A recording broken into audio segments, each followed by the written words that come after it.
Good morning students. Molecular basis of inheritance के first session में आज हम मिल रहे हैं, जिसमें हम सबसे पहले न्यूक्लिक एसिड के बारे में पढ़ेंगे और न्यूक्लिक एसिड में भी जो पहला टॉपिक होगा हमारा वो डीएनए होगा। और मैं उम्मीद करता हूं कि जो है principle of inheritance and variations के सारे टॉपिक्स आपको समझ में आ गए होंगे। फिर भी अगर कोई डाउट्स है तो आप जो है हमसे डिस्कस कर सकते हैं। तो न्यूक्लिक एसिड को स्टार्ट करने के पहले या मॉलिक्यूलर बेसिस ऑफ इनहेरिटेंस के फर्स्ट सेशन को स्टार्ट करने के पहले एक बार फिर से हम आपको बता दें कि आप word of biology 95 YouTube channel को सब्सक्राइब करिए, जिससे कि आपको पुराने और नए वीडियोस के नोटिफिकेशन आपको मिलते रहें। और आप वर्ड ऑफ बायोलॉजी 95.wordpress.com को फॉलो कर सकते हो। इसके अलावा जो है आप हमारे फेसबुक पेज www.facebook.com/rajivranjan1571978 पर विजिट कर सकते हो, जहां पे आपको बायोलॉजिकल इवेंट से रिलेटेड, बायोलॉजिकल फिनोमेनन से रिलेटेड जो है बहुत सारे वीडियोज और दूसरे मटेरियल्स मिलेंगे, जिससे कि आप बायोलॉजिकल इवेंट्स को जो है समझने में जो है आप जो है आपको आसानी होगी और आपका इंटरेस्ट क्रिएट होगा बायोलॉजिकल इवेंट्स के बारे में। तो चलो हम स्टार्ट करते हैं। न्यूक्लिक एसिड, न्यूक्लिक एसिड हैं क्या, व्हाट आर दे?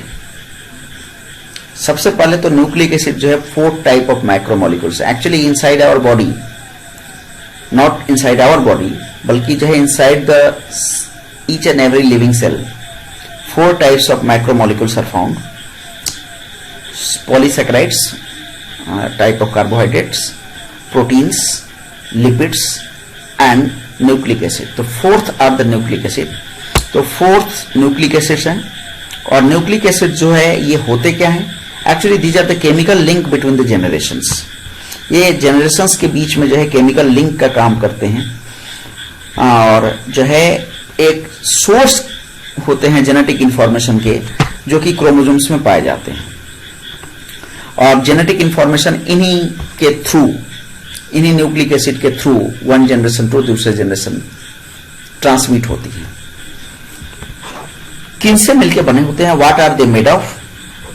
एक्चुअली इनके जो यूनिट्स होते हैं उन्हें हम न्यूक्लियोटाइड कहते हैं। और a number of nucleotides are connected together through a long chain, और उस लॉन्ग चेन को हम पॉलीन्यूक्लियोटाइड कहते हैं। और उसी पॉलीन्यूक्लियोटाइड को हम न्यूक्लिक एसिड के नाम से जानते हैं। न्यूक्लिक एसिड जो है के 3 मेजर पार्ट्स होते हैं। फर्स्ट, जिन्हें हम 5 कार्बन शुगर या 5 कार्बन कंपाउंड कहते हैं, पेंटोज शुगर। और ये 2 तरह के हो सकते हैं, राइबोज एंड डीऑक्सीराइबोज। दूसरा, nitrogen containing base, nitrogenous bases, जो कि कार्बन, हाइड्रोजन और नाइट्रोजन से मिलकर के बने होते हैं। और तीसरा, फॉस्फेट ग्रुप होता है, जो कि फास्फोरिक एसिड से हाइड्रोजन के बाहर निकल जाने के कारण जो है बनता है। फॉस्फेट ग्रुप जो है शुगर के साथ मिलकर के शुगर फॉस्फेट बैकबोन का फॉर्मेशन करते हैं, जो रियल में किसी भी जो है पॉलीन्यूक्लियोटाइड के जो है लॉन्ग चेन का जो है मेन लिंकेज है। डीएनए और आरएनए 2 तरह के पॉलीन्यूक्लियोटाइड्स होते हैं, जिसमें डीएनए जो होता है वो डबल स्ट्रैंडेड होता है और आरएनए सिंगल स्ट्रैंडेड होता है। और जो डीएनए और आरएनए है, इन दोनों को हम अलग अलग पढ़ेंगे। आज हम केवल डीएनए पे फोकस करेंगे। और सबसे पहले तो हम आपको ये बता दें कि 1869 में फ्रेडरिक मिसर ने न्यूक्लियाई से, फर्स्ट सेल्स के न्यूक्लियाई से जो है इन्हें आइसोलेट किया और इनका नाम दिया न्यूक्लिन। बाद में इनकी एसिडिक प्रॉपर्टी को ध्यान में रख करके इनका नाम दिया गया न्यूक्लिक एसिड। और इसमें न्यूक्लिक एसिड जो होते हैं यूकैरियोटिक सेल्स में डीएनए केवल न्यूक्लियस में पाया जाता है, और इसके अलावा वेरी स्मॉल अमाउंट में माइटोकॉन्ड्रिया और प्लास्टिड में पाए जाते हैं। जबकि आरएनए जो है थ्रू आउट द सेल पाया जाता है। तो डीएनए और आरएनए के डिस्ट्रीब्यूशन के बारे में बात हुई। डीएनए एक जेनेटिक मटेरियल है। डीएनए एज जेनेटिक मटेरियल, इस पे हम एक पूरा का पूरा सेशन करेंगे और उस सेशन में हम जानने की कोशिश करेंगे कि डीएनए जो है को जेनेटिक मटेरियल हम क्यों कहते हैं।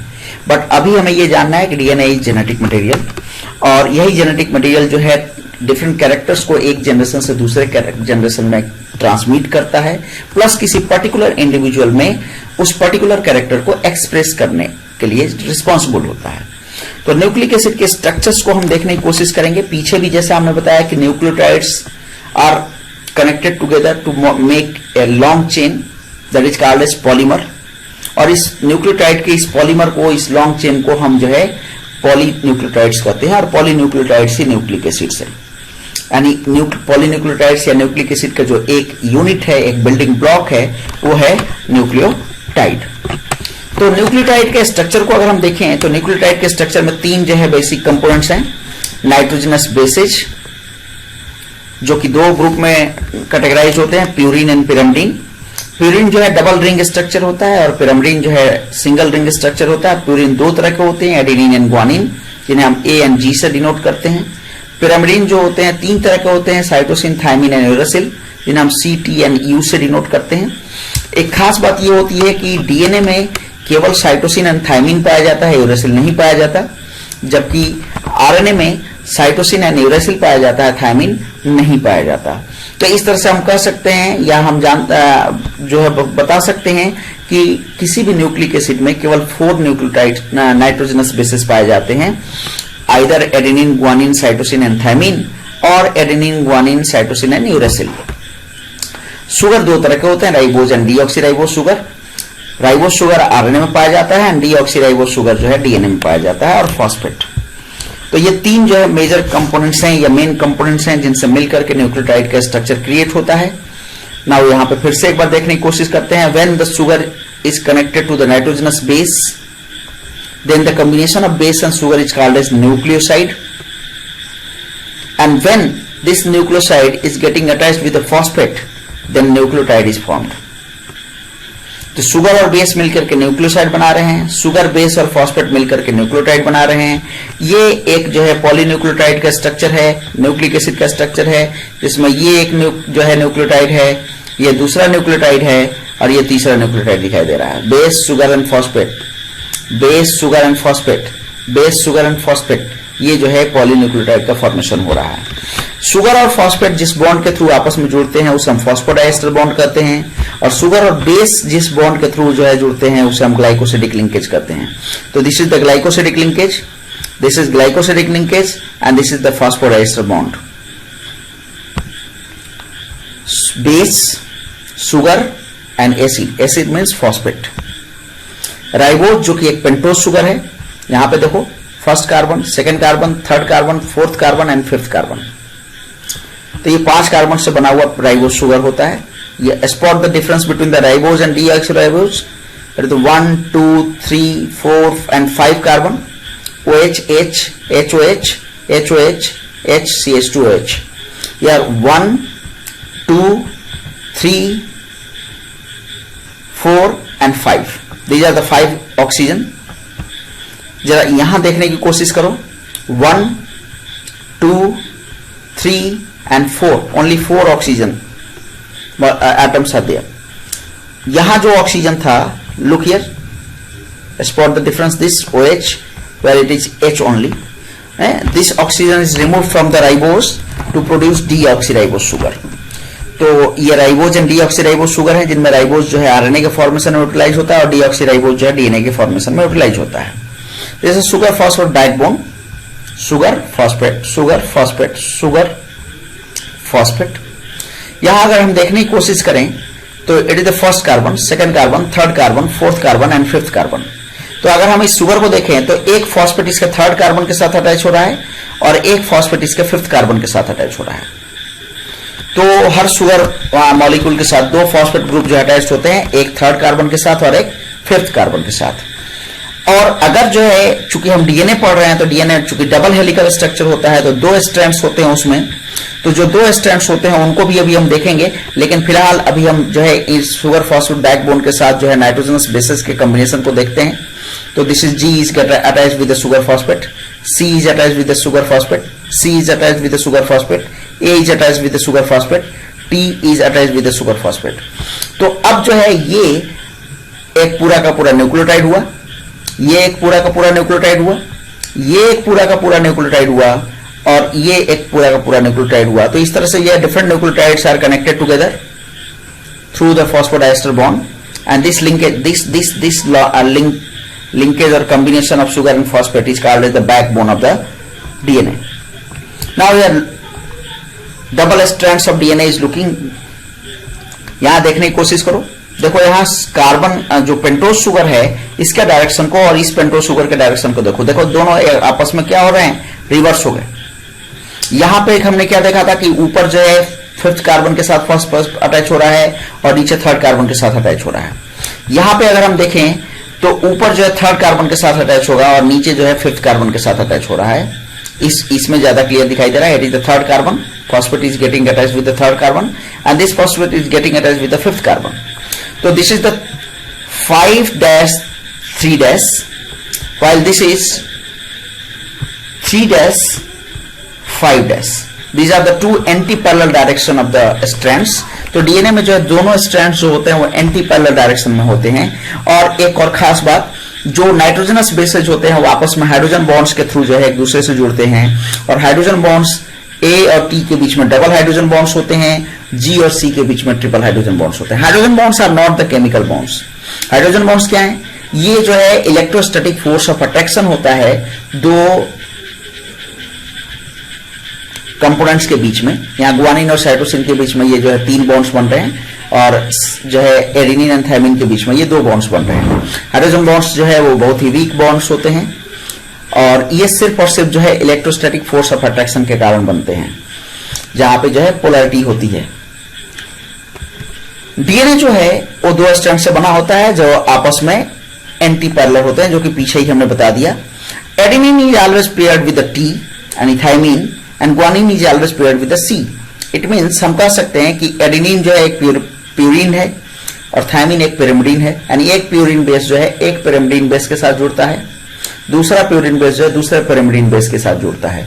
तो A is always paired with T and G is always paired with C। जो 2 सिस्टर स्ट्रैंड्स हैं, 2 सिस्टर स्ट्रैंड्स यहाँ पे, ये एक स्ट्रैंड हो गया और ये दूसरा स्ट्रैंड हो गया। ये दोनों सिस्टर स्ट्रैंड्स जो होते हैं एक दूसरे के क्लोन नहीं होते बल्कि कंप्लीमेंट्री होते हैं। क्यों क्लोन? अगर यहां पर भी G होता तो ये क्लोन माना जाता, यहां पर भी C होता तो क्लोन माना जाता। लेकिन जो है ये कंप्लीमेंट्री स्ट्रैंड है जो कि एक दूसरे के जो है साथ जो है अटैच हो सकते हैं। तो ये कंप्लीमेंट्री स्ट्रैंड्स होते हैं जो कि एक दूसरे के साथ जो है अटैच होने में हेल्प करते हैं। डीएनए की कंपोजिशन में अभी जो है हम पीछे भी पढ़ चुके हैं कि डीऑक्सीराइबोज शुगर होता है, फॉस्फेट ग्रुप होता है और 4 तरह के जो है नाइट्रोजनस बेसेस होते हैं, adenine, thymine, cytosine and guanine, जिसमें थायमिन केवल और केवल डीएनए में पाया जाता है। वाइल आरएनए राइबोज शुगर होता है, फॉस्फेट होता है और 4 नाइट्रोजनस बेसेस होते हैं, adenine, uracil, cytosine and guanine. Thymine नहीं पाया जाता और यूरेसिल डीएनए में नहीं पाया जाता। तो ये डीएनए और आरएनए की बात हुई। चारगाफ रूल के बारे में हम थोड़ा सा जान लेते हैं। एरविन चारगाफ ने जो है चारगाफ रूल दिया था, जिसमें डीएनए के जो कंपोनेंट्स हैं उनको लेकर के जो है उन्होंने जो है उनके अमाउंट को लेकर के जो उन्होंने एक रूल दिया और उन्होंने बताया कि जो किसी भी इंडिविजुअल, किसी भी स्पीसीज के इंडिविजुअल के सेल में जितना एडेनिन होता है उतना ही थायमिन होता है, जितना गुआनिन होता है उतना ही साइटोसिन होता है। यानी एक तरह से हम कह सकते हैं कि प्यूरिन और पिरिमिडिन का जो रेशियो है वो ऑलमोस्ट फिक्स होता है और A+T/G+C इज ऑलवेज कांस्टेंट। तो जो है ये चारगाफ रूल था। डीएनए की खोज जो है वो एक्सरे क्रिस्टलोग्राफी के थ्रू जो है वाटसन एंड क्रीक ने जो है डबल हेलिकल स्ट्रक्चर के रूप में जो है बताया था। और क्रिस्टलोग्राफी, एक्सरे क्रिस्टलोग्राफी के बारे में विल्किंस एंड फ्रैंकलिन ने जो है 1952 में बताया था। और Wilkins, Franklin, Watson and creek, इनमें से जो है फ्रैंकलिन को छोड़ करके बाकी सबको जो है नोबेल प्राइज मिला था। फ्रैंकलिन को नोबेल प्राइज इसलिए नहीं मिल पाया क्योंकि फ्रैंकलिन जो है उसके पहले ही एक्सपायर कर चुकी थी। तो जो है इन चारों के जो है कारण जो है डीएनए का डबल हेलिकल स्ट्रक्चर जो है सामने आया, उसको अभी हम देखते हैं। उसके पहले प्यूरिन एंड पिरिमिडिन्स। प्यूरिन जो है डबल रिंग स्ट्रक्चर्स होते हैं, पिरिमिडिन जो है सिंगल रिंग स्ट्रक्चर्स होते हैं। ये double ring structure in which one is hexagonal and second is pentagonal. और जो है पिरिमिडिन जो है हेक्सागोनल सिंगल रिंग स्ट्रक्चर्स हैं। तो adenine, guanine, cytosine and thymine, these are the 4 types of nitrogenous bases is here. यहाँ पे uracil नहीं दिखाई दे रहा है चूंकि हम डीएनए पढ़ रहे हैं। तो वाटसन एंड क्रीक ने जो है बेस पेयरिंग के बारे में बताया। और यहाँ पे देखो ये जो है थाइमिन है और ये शुगर के साथ अटैच हो रहा है, और यहाँ पे ये शुगर है और ये एडेनिन है, और इन दोनों के बीच में ये 2 हाइड्रोजन बॉन्ड्स बन रहे हैं। तो जो है ये एक जो है स्ट्रक्चर के बारे में समझा रहा है कि किस तरह से ये दोनों जुड़े हुए हैं। और डबल हेलिकल स्ट्रक्चर 1953 में वाटसन एंड क्रिक ने दिया, और डबल हेलिकल स्ट्रक्चर के बारे में उन्होंने क्या बताया इसको अभी हम देखते हैं। ये देखो एक डबल हेलिकल स्ट्रक्चर है जिसमें जो है ये यहां से लेकर के जो है यहां तक एक पूरा का पूरा एक टर्न है जो लगभग 34 एंगस्ट्रॉम के आसपास होता है, 34 to 36 एंगस्ट्रॉम, बट आप 34 जो है मान के चलो 34 एंगस्ट्रॉम के आसपास होता है। और इस एक टर्न में 10 बेस पेयर्स होते हैं, तो हर बेस पेयर्स के बीच का जो डिस्टेंस होता है वो 3.4 एंगस्ट्रॉम होता है। यहां पर जो है ये स्मॉल ग्रूव है और ये लार्ज ग्रूव है, और ये यहां से लेकर के यहां तक जो है ये एक पूरा का पूरा एक टर्न है। उसी स्ट्रक्चर को यहां पर भी देख सकते हो, ये जो है माइनर ग्रूव है, ये जो है मेजर ग्रूव है, और जो डायमीटर होता है डीएनए का वो लगभग 20 एंगस्ट्रॉम का होता है। ये जो था डीएनए के स्ट्रक्चर के बारे में था। अब जो है नेक्स्ट सेशन में हम आरएनए के बारे में पढ़ेंगे। आज इस सेशन को हम यहीं पे खत्म करते हैं, और इस सेशन से रिलेटेड जो है डिफरेंट डाउट्स को हम जो है डाउट क्लियरिंग सेशन में डिस्कस करेंगे during the Google meet. Thank you.